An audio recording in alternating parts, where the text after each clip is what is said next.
Bismillahirrahmanirrahim. Alhamdulillah wassalatu wassalamu ala Rasulillah wa ala alihi wa sahbihi ajma'in wa ba'd. Para mahasiswa yang mengambil mata kuliah hadis-hadis dakwah, Fakultas Dakwah dan Komunikasi UIN Araniri, dan siapapun yang mengakses video ini, rahimani wa rahimakumullah.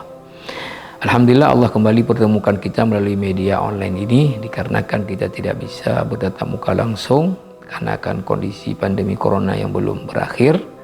Maka mata kuliah hadis-hadis dakwah ini kita sampaikan melalui media online ini, dan kita sudah sampai sekarang kepada hadis yang berikutnya, yang tadi sudah sampai kepada hadis yang ke-6 ya, ke-7 malahan tadi yang sudah.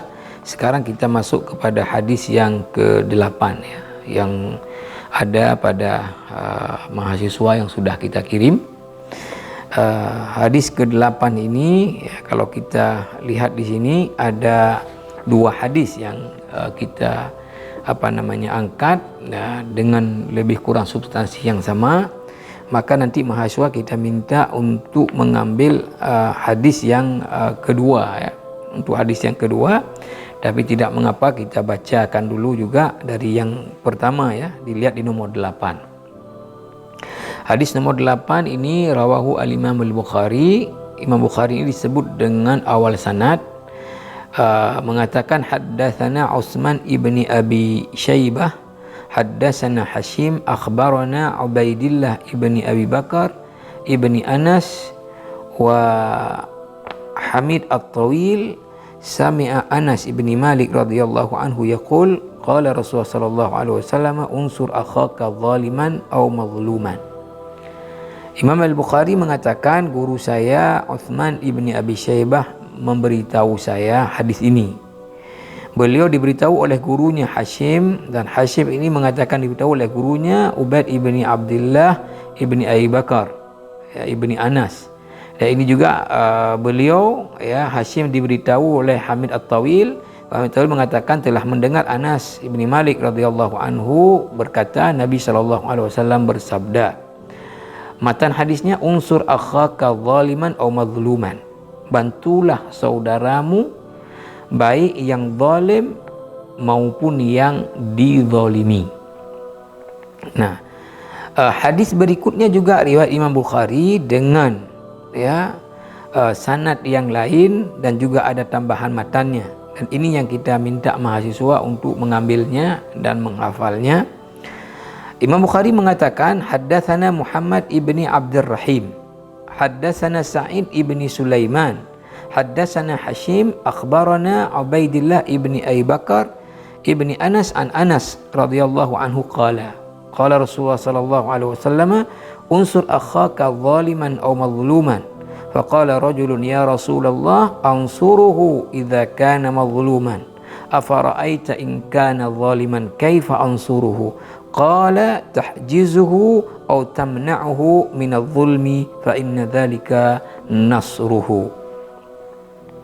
Imam Bukhari mengatakan bahwa gurunya Muhammad ibni Abdurrahim dalam sanad ini memberitahu Imam Bukhari hadis ini dari gurunya, yaitu Sa'id ibni Sulaiman. Sa'id ibni Sulaiman menerima hadis dari gurunya Hashim. Hashim menerima hadis ini dari Ubaidillah ibni Abi Bakar ibni Anas, dan beliau ini menerima Anas ini dari Anas bin Malik radhiyallahu anhu.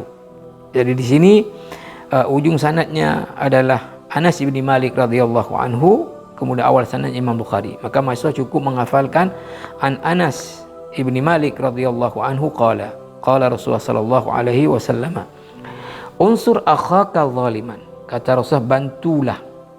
Ini kata perintah, fi'il amr. Akhaka saudaramu, artinya muslim lain. Zaliman, yang berbuat zalim, yang buat mungkar. Karena zalim mesti mungkar ya, dan mungkar juga mesti zalim.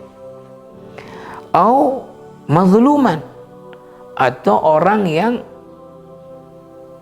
dizalimi oleh orang lain. Faqala rajulun ya Rasulullah, maka ada seseorang yang kemudian berkata kepada Rasulullah, ansuruhu idza kana mazluman, saya paham bagaimana membantu orang yang dizalimi oleh orang lain. Afara'aita in kana zaliman? Apa pendapatmu Rasulullah kalau orang yang buat zalim? Kaifa ansuru? Kayak mana cara saya membantunya? Qala tahjizu aw tamna'uhu minadh-dhulm. Rasulullah bersabda, kamu cegah dia dari melakukan kezaliman. Fa inna dzalika nasru, itulah cara membantu orang yang melakukan kezaliman. Rawahu al-Imam al-Bukhari. Para mahasiswa, siapa mengakses video ini, jelas sekali hadis ini juga terkait dengan kajian tentang dakwah, yaitu masalah amar ma'ruf nahi mungkar.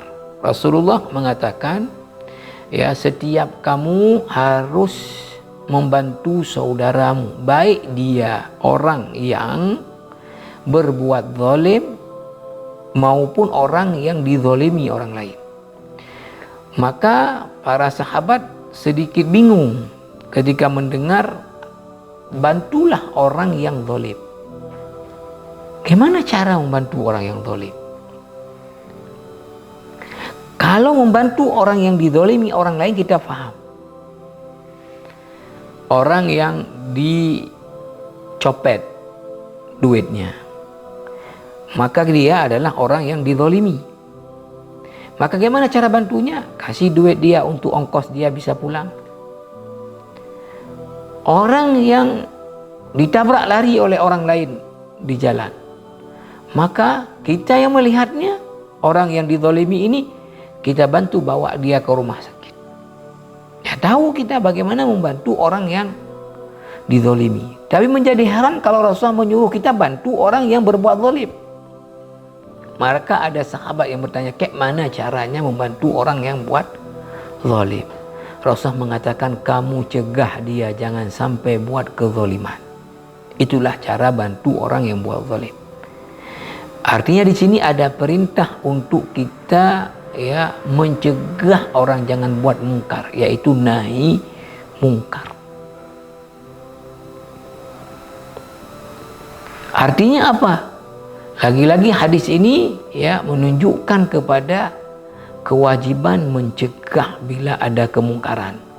Tentu kalau caranya balik lagi kepada hadis, ya, man ra'a minkum mungkaran, ada tahapan-tahapan yang kita bisa tempuh mengikut kepada kemampuan kita masing-masing. Yang penting jangan sampai ada kemungkaran kemudian itu dibiarkan, apalagi kemudian sampai ke tahap merajalela. Maka konsekuensi sudah kita sebutkan tadi, Allah akan segera kirimkan azabnya dalam bentuk bala-bala, malapetaka, bencana-bencana yang akan menimpa bukan saja orang yang buat zalim ini, orang-orang baik pun akan kena dengan bencana tersebut.